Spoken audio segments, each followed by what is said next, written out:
In a statement today, the bank that is under the scanner, they've been asked to pay 55 lakhs for using these tactics to recover loans, said that this is a service. Branding recovery agents as goons does not help the situation. Branding goons, and what would you define as a goon? If every other person on the street trying to bypass the law and use all measures that every other gunda on the street is using is defined as a goon, then bank personnel who are presenting themselves as recovery agents, whenever they come to your house without any information, or they're using strong arm tactics or psychological harassment for immediate family members, I think they should also be termed as gundas. I don't think there is any other definition by which they should be called. Right, and of course the banks would say that they do follow all procedure. When people take loans, they're made aware of just what they are getting into. Do they tell them that it will cost a person's life for not paying one installment, like my brother paid 2 years ago, or the person who paid recently, whom they have been asked to compensate for 55 lakhs? If they had informed, I don't think any normal human being, if you would have been told that if you don't pay one installment or two installments, it will cost your life, or you will be losing your self-respect and dignity, which is like the core of existence of a lower middle class family person or a middle class family person also. Right, Prasad, let me get you in at this stage. You've heard what Kamini had to say. Being a recovery agent perhaps is difficult at the best of times. Not a very nice job these days either. What would you say to someone like Kamini, who's saying at the end of the day you are pushing someone to the edge? Is there no other way to recover money? Does it have to come to this, Prasad? I don't accept what Ms. Kamini said. The thing is, no bank will say that if you default that you have to pay your life. But the thing is, as a loanee, as a person who took the loan from the bank, you are supposed to know that you have to pay the money to bank. When you have defaulted 5 installments, you are a chronic defaulter. When a chronic defaulter, definitely as a recovery agent, I will be definitely coming back to you. Every time I'll try to recover the money from my Prasad, bank. but the question here is, how far would you go to recover the money? When do you say this is enough, so much is enough, and no further? The incident occurred is very bad, I do agree with that, but we don't go that far unless the customer reciprocates in a different way. See, if customer wants to fight with me and the customer wants to behave rash with me, so definitely I have to reciprocate in the same way. Why? I can't behave like a Gandhi so that I can show my face spit on my toe. Is it in your code of conduct to reciprocate in the same manner as a harassed person is behaving? No.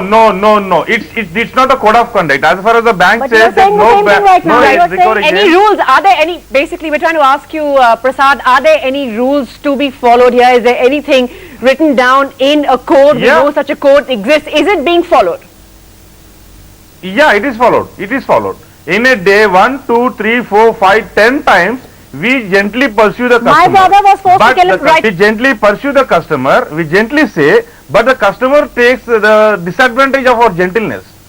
He feels that, so the person, the recovery agent who came to him is not a right person to recover the money from me, and he starts answering in a different way to us. Right, when he starts answering in a different way, as a human being, it's my responsibility to respond him. Right, but how far would you go, Prasad? We come back to the point, how far would you go? People are committing, so there are clearly a very emotive issue, strong views on both sides. But 1 second, let's try and get a view from ICICI, a bank in question, a bank whose recovery agents have made news for the wrong reasons. Charu Deshpande, head corporate communication with ICICI.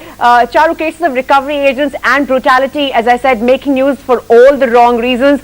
You've earlier said that banks haven't been given a fair say. You must understand that to start with, collection is a service. See, there is a contractual understanding between the person who would take loan and the organization that will give the money, and the interest rate is fixed, the recovery mechanism or the EMI, everything is fixed. Now the issue will start only when the person would start defaulting and the recovery agencies would come into the picture. What is most important is that if that whole process is peaceful and happens in a structured, in a legal framework, it's good for the banking system. Right, but that's of course not really happening. Let me see if I can get from Mumbai, Harsh Rungta, CEO Apna Loan in. Harsh, what really is the middle ground? Banks, they're saying, listen, it's a bit unfair. You're calling our recovery agents goons. At the end of the day, they have to recover money. But we've seen the dark side of these recovery agents. Is there some sort of a middle path where banks don't lose and people aren't pushed to the edge either? I think 2-3 things will ensure that. I think today the cost of default for a consumer is very low. In fact, the entire cost is probably borne by the bank, and it is an attempt to bring down that cost that we see these recovery procedures. If the cost of default by regulation is made higher, for example, one beginning has already been made, the credit bureau is already operational. So therefore, if the credit bureau information is widely available, people will think twice before defaulting because they have a cost to pay. A second thing that's extremely important is that when there is a genuine reason for default, we need to have some kind of bankruptcy laws that allow people to restart their financial life. Very quickly, Harsh, who will decide if it's a genuine reason or not? Do you take the customers at face value? I think if the cost of default is high enough, only genuine people who have genuine reasons for default will choose the bankruptcy option, because the cost of default is so high that they would not like to be declared as a bankrupt. Right, Harsh. Kamini, there are those who are writing in to say that sometimes people do bite off more than they can chew. If you had to give a suggestion to banks to recover their money, at the end of the day, it is a business for them. They have to recover their money. What would you say? The first thing when I said was, when I came 2 years ago at a similar panel interview, the first thing I suggested was have very strict measures for screening for providing loans to people. Everybody needs money, and especially lower middle class people need money.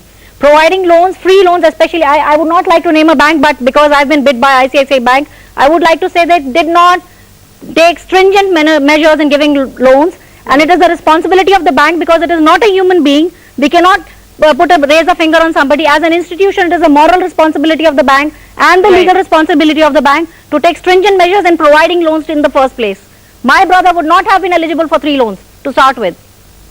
And if they one after the other, if they provided loans, it is the bank's responsibility also to take care, because every needy person will ask for loans. Right, we'll try and get Charu to respond.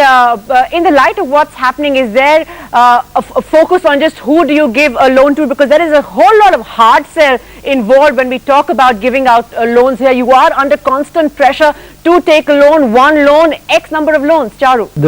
The appointment of recovery agents is nothing new. It's a practice that is followed worldwide, and what is most important is